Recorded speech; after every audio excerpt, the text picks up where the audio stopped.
Okay, so how is healing possible for the trauma of abortion?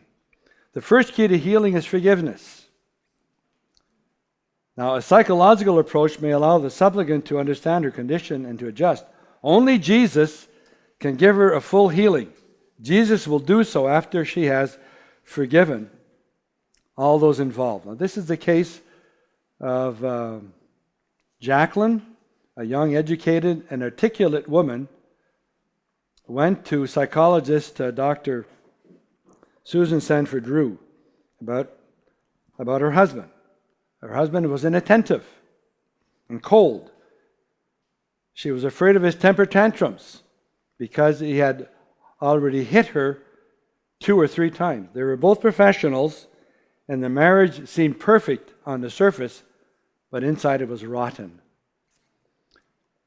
It was not until the 4th counseling session at the end that Jacqueline dropped the bomb.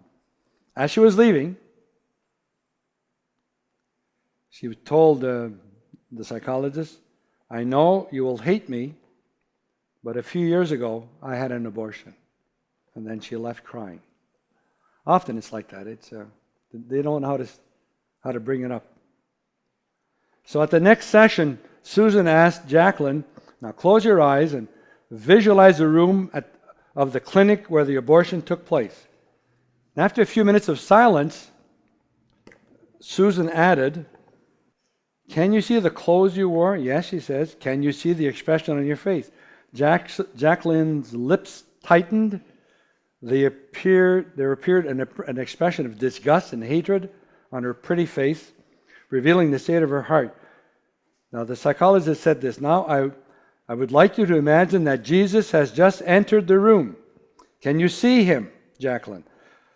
He looks at you with eyes full of love, looking into his eyes, what he wants to say. In your memory of this scene, run to him and allow Jesus to take you in his arms." Jacqueline's lips trembled, and she said, "Now I would like you to still look at him and listen to what Jesus has to say." She started to cry and said, "He told me, I forgive you." For long minutes, her face hidden in her hands, she wept. Susan reached out to touch her arm and silently prayed while Jesus healed her. At one point, the tears of pain became tears of purification. The silence lasted a long time because something holy happened. God touched her uterus and mine to give it new life. Later, Jacqueline could tell the whole story. She was radiant. This is what she said. "I was in the clinic. The abortion had just ended. The doctor walked out of the room, leaving me alone, completely alone. I felt so lost. Then you said the name Jesus. In my mind, I looked up and I saw him coming through the door. Oh, his eyes, they were like oceans. They contained all my pain. I thought I could drown in his love.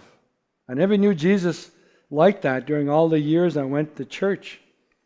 There I found him to be too remote, indifferent to me personally. But I could hear what he said." Jacqueline began to cry tears of joy.